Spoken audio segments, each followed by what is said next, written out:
Living off passive income is absolutely possible, but the version most people believe in is a fantasy. The internet sells a very specific image. You buy a few assets, set up a couple of systems, and suddenly money shows up every month while you do nothing. No stress, no work, no responsibility. In reality, that version of passive income barely exists. What actually works is quieter, slower, and far less exciting. And that's exactly why most people never reach it. Today, I want to walk you through how passive income really works. Not the motivational poster version, the version that holds up for decades without blowing up your life. Because if you get this wrong, you don't just lose money. You lose security, confidence, and options. And there's a reason people with millions in the bank still feel broke. We'll get to that. When people say, living off passive income, what they usually mean is this. Their assets generate enough cash to cover their expenses without trading time for money.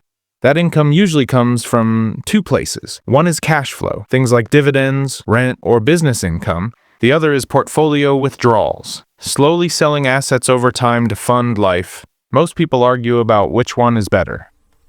The truth is, the people who succeed long-term usually use both. Let's talk about the math behind the idea of never needing to work again. If you've spent any time in personal finance, you've heard of the 4% rule. The basic idea is simple. If you invest in a diversified portfolio, you can withdraw about 4% per year, adjust for inflation, and historically, you would not run out of money for at least 30 years. That leads to the famous shortcut. You need roughly 25 times your annual spending. Spend $40,000 per year. You need about $1 million. Spend $80,000. Closer to $2 million sounds clean. Sounds logical. Here's the part people skip. The 4% rule is not a promise. It's a probability based on past market data. And more recent research suggests that in certain environments, especially when markets are expensive and bond yields are low, 4% might be too aggressive. Some studies suggest something closer to 3.5%. That sounds like a small difference. It isn't. At 3.5%, someone who needs $40,000 a year doesn't need $1 million. They need closer to $1.15 million. That extra $150,000 exists for one reason, margin of safety. And there's another detail people miss. This method isn't truly passive income. You're selling pieces of your portfolio. You're betting that what remains grows faster than what you spend. That works until inflation enters the picture. If inflation averages 3%, then in 20 years, $40,000 will feel like $72,000 does today. If your income doesn't grow with inflation, your lifestyle quietly shrinks every year. That's why portfolios with long-term growth matter. Historically, equities have outpaced inflation. Fixed income feels safe early on, but decades later, it can quietly trap you. The real key with withdrawals isn't the exact percentage, it's flexibility. If you can live on less when markets are down and spend more when they're up, your odds improve dramatically. Not being forced to sell during bad years is more important than squeezing out a higher return. Now, a lot of people hear this and say, I don't want to sell assets. I want real passive income, cash flow, rent checks, dividends. That sounds safer. And emotionally, it feels safer. This is where many people make expensive mistakes. Because revenue is not income. If a rental brings in $2,000 per month, that's not passive income. That's gross revenue. After taxes, insurance, repairs, vacancies, maintenance, and future capital expenses, the real number might be a fraction of that. Many people replace a paycheck with rentals only to realize they bought themselves a job. Late-night calls, unexpected repairs, endless decisions, even dividend portfolios come with trade-offs. High yield often means higher risk, and chasing yield can quietly destroy long-term growth. True passivity always comes at a cost, usually lower returns in exchange for stability and delegation. That's why the most resilient setups are hybrids. Growth assets for the long term, some cash flow to reduce stress, not enough to cover everything, enough to create breathing room. Now here's the part that matters more than returns. Spending. Every dollar you spend requires capital to support it forever. At a 4% withdrawal rate, every $1 of annual spending requires $25 invested. That $15 monthly subscription doesn't just cost $180 a year. It represents $4,500 of capital you need to accumulate and maintain. A $500 monthly car payment? That's roughly $150,000 of portfolio value needed to support it indefinitely. When you see spending this way, priorities change. Cutting expenses doesn't just save money, it buys freedom.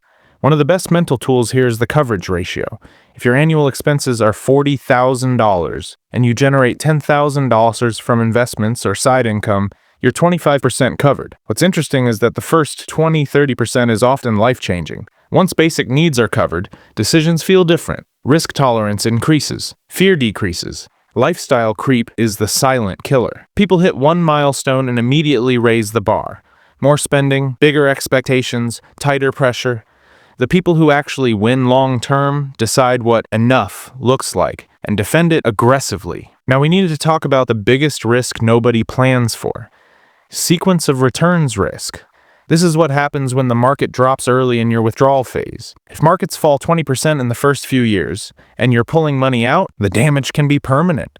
Even if returns average out later, the hole may be too deep to climb out of. This is why average return calculators are misleading. The order of returns matters. Emotionally, this is brutal. Watching your life savings drop while depending on it for survival creates panic, and panic leads to bad decisions. The solution is simple but uncomfortable: cash buffers. Keeping 1 to 3 years of expenses in cash or short-term bonds gives you time. If markets drop, you spend the buffer. You don't sell assets at the bottom. Yes, it lowers long-term returns slightly, but it dramatically increases survival odds, and survival beats optimization every time. Now let's talk about something almost nobody warns you about. What happens after the income problem is solved? Many people reach financial independence and feel lost. Work provides structure, identity, and social connection. Remove it suddenly, and the void shows up fast. The goal isn't to stop working, it's to stop working under pressure. The most fulfilled people don't retire from work. They retire to optional work. Projects, learning, purpose. Passive income isn't about doing nothing, it's about control. There's also a difference between barely making it work and building margin. Living right at the edge creates stress. Extra room creates confidence. Many people find the best balance is partial independence plus optional income, enough to cover survival, with flexibility to earn for growth and meaning. The most important step is designing the life first. If you don't know what you're building toward, no number will feel like enough. Test the lifestyle. Build interests that don't depend on spending. Create income streams that align with how you actually want to live. When you do that, the number often gets smaller. So yes, living off passive income is real, but it's not a trick, it's a system. Growth assets, some cash flow, flexibility, low fixed costs, and emotional discipline. The most secure people aren't the richest, they're the most adaptable. If this made you think, hit the like button so more people see it. Drop a comment with your freedom number if you've calculated it. And if you want to see how people quietly build income that doesn't rely on hype or trends, check the next video on screen. I'll see you there.